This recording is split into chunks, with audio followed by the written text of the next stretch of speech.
De 1965 à 1973, un photographe nommé Danny Léon a documenté et interviewé les membres d'un gang de motards dans le Midwest américain. Ce film est basé sur leurs expériences, en commençant par Chicago en 1969. Benny Cross, un motard arrogant et téméraire, est confronté à deux hommes dans un bar parce qu'il porte la veste de son club, les Vandals. Lorsqu'il refuse d'enlever ses couleurs, le terme utilisé par les motards pour désigner leur insigne, les hommes le chassent du bar. Benny endure la punition jusqu'à ce qu'il touche à sa moto. À ce moment-là, il frappe l'un de ses agresseurs avec un couteau dissimulé juste avant d'être touché. L'histoire revient ensuite en 1965 pour présenter Kathy Bovey, sa bien-aimée, qui raconte à Danny Léon que depuis qu'elle a rencontré Benny, sa vie a été un chaos permanent entre les prisons, les tribunaux et les avocats. Pour elle, ce n'est pas de l'amour, c'est de la folie. Tout a commencé il y a moins d'1 an, lorsqu'elle s'est rendue dans un bar pour aider une amie. Elle y a rencontré des membres des Vandals, dont la plupart ont flirté avec elle de diverses manières. Après avoir aidé son amie, Kathy avait l'intention de partir, mais elle a vu un homme au billard qui l'a immédiatement séduite, Benny. Intriguée, elle retourne voir son amie pour lui demander de ses nouvelles. Alors que les autres femmes restaient à l'écart en raison des fréquents accidents de moto de Benny, Kathy n'aurait pas été mécontente d'être la première à rompre cette habitude. Au lieu d'insister, comme elle s'y attendait, Benny s'est détourné. Johnny, le chef des Vandals, prend alors la place de Benny et lui assure qu'elle sera protégée au sein du club. Déconcertée par ce commentaire, Kathy a quitté le bar et attendu à l'arrêt de bus, pour voir Benny sortir et s'asseoir sur son vélo, semblant l'ignorer. Lorsque les Vandals se sont approchés d'elle pour la harceler, elle n'a pas eu d'autre choix que de monter sur le vélo de Benny pour s'enfuir. Alors qu'il filait sur l'autoroute, elle a vu les autres cyclistes la rejoindre, formant une meute. Finalement, Benny l'a déposée à son domicile où l'attendait son petit ami, étonnamment mécontent de sa nouvelle amie. Lorsque son petit ami a constaté que Benny avait attendu dehors toute la nuit et qu'elle était toujours là le lendemain matin, il a pensé qu'elle l'avait trahi et l'a quitté pour de bon. N'ayant personne pour lui barrer la route, Benny l'a invitée à une réunion de gang et elle a accepté avec le sourire. Dans l'interview de Danny, elle raconte que 5 semaines plus tard, cette nuit-là, elle a épousé Benny, ce qui a radicalement changé sa vie. Parmi les nombreux souvenirs qu'elle garde de Benny, elle raconte la fois où il a dépassé la limite de vitesse en ville, attirant l'attention de la police. Après avoir grillé plusieurs feux rouges et s'être débarrassé de voitures de patrouille, Benny a dû s'arrêter pour la raison la plus triviale, il n'avait plus d'essence. Après avoir payé pour ses crimes, il est retourné à la sécurité de son club et a fièrement raconté ses escapades à Johnny, qui était comme une figure paternelle pour lui. Johnny admire Benny qui vit dans l'insouciance, ce que Johnny ne peut pas se permettre à cause de sa famille et de son travail.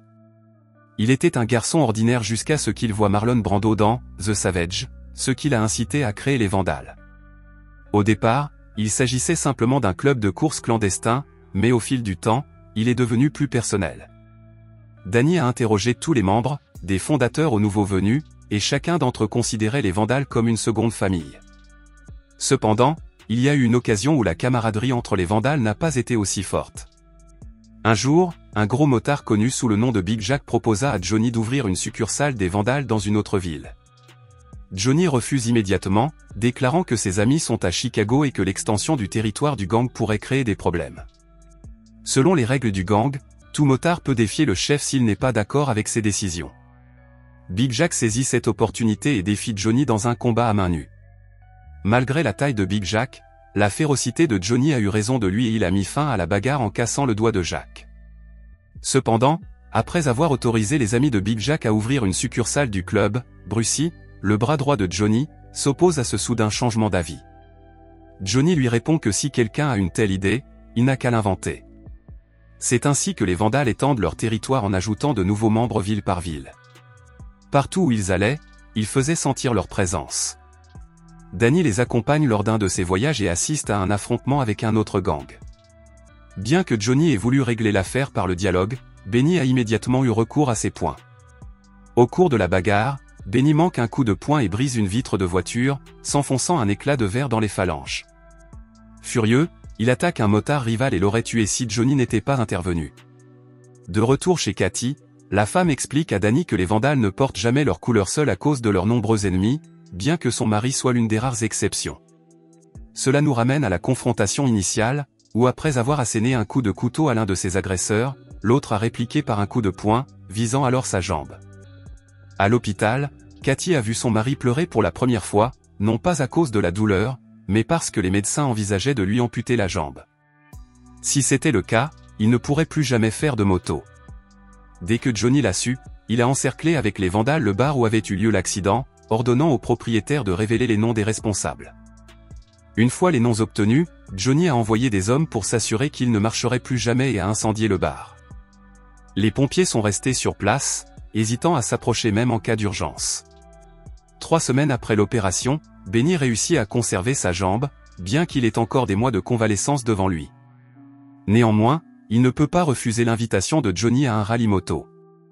Malgré les objections de sa femme, Benny lui assure qu'il partira une fois rétabli, sachant que ce n'est pas la meilleure chose à faire pour elle, mais Cathy s'accroche à lui, avouant qu'elle ne veut pas qu'il parte.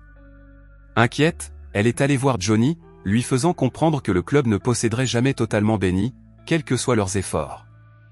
Dans un autre contexte, nous rencontrons un jeune homme de 20 ans, surnommé « le garçon », qui mène une vie familiale misérable avec un père violent et une mère qui l'empêche de la défendre.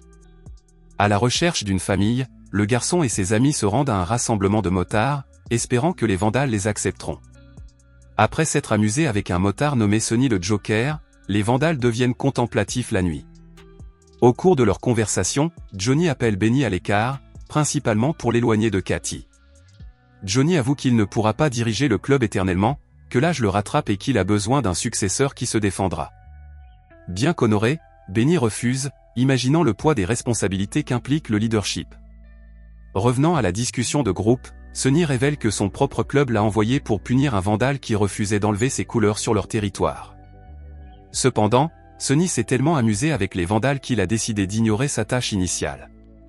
Quelque temps plus tard, l'ambiance au club s'est assombrie à cause d'une terrible nouvelle. Brucie est entré en collision avec une voiture surgie de nulle part et n'a pas réussi à s'arrêter à temps, perdant ainsi la vie. Les vandales désemparés se rassemblent devant le funérarium car la famille de Brucie ne veut pas les voir. Le garçon s'approche de Johnny, qui ne s'est pas encore remis de son chagrin, et lui fait part de son désir de rejoindre les vandales avec ses amis. Johnny répond immédiatement qu'il n'accepte pas de jeunes membres, mais il le convainc de jeter un coup d'œil à leur moto customisée. Un soir, après quelques verres de trop, Johnny dit au garçon que s'il veut vraiment rejoindre les vandales, il doit quitter ses amis. Sans réfléchir, le garçon se dirige vers le club. Johnny l'arrête brusquement, lui révélant qu'il s'agit d'un test qui a échoué lamentablement, un vrai vandale n'abandonnerait jamais ses frères. Outré, le garçon tente d'attaquer Johnny avec un couteau, mais Johnny l'esquive facilement et lui donne un coup de poing, l'avertissant de ne jamais revenir. En 1973, Danny reprend son rapport sur les vandales après des années d'absence pour des raisons d'études.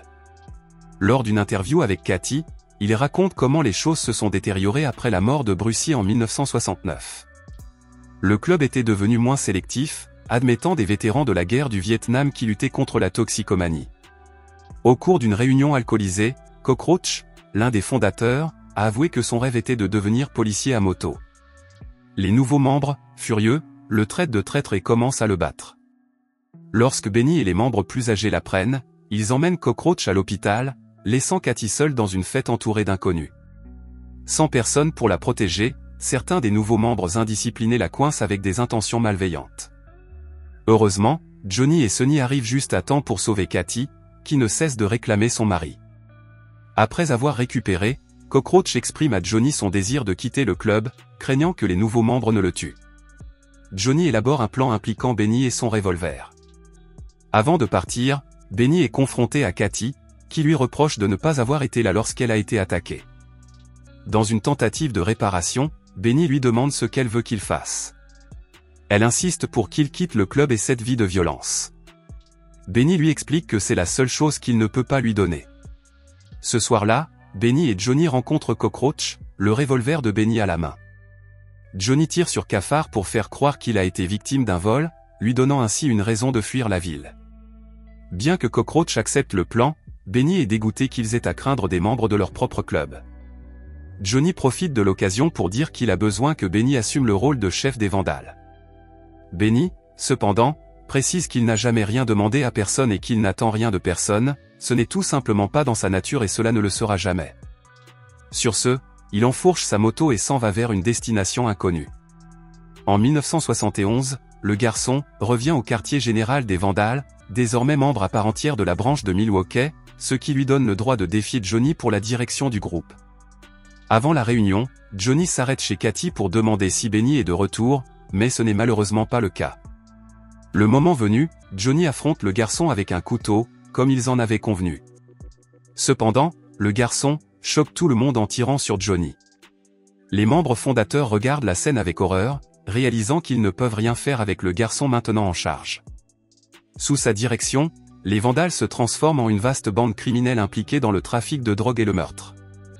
Certains des membres d'origine se rangent du côté du nouveau chef, tandis que d'autres quittent le club pour mener une vie normale. En apprenant la mort de Johnny, Benny rentre chez lui et s'effondre dans les bras de Cathy. Le couple déménage ensuite en Floride, où Benny commence à travailler comme mécanicien aux côtés de son cousin. Cathy conclut son entretien avec Danny en lui assurant que son mari n'a pas fait de moto depuis qu'il a quitté le club. Aujourd'hui, dès qu'il entend parler de moto, Benny se contente de sourire avec nostalgie.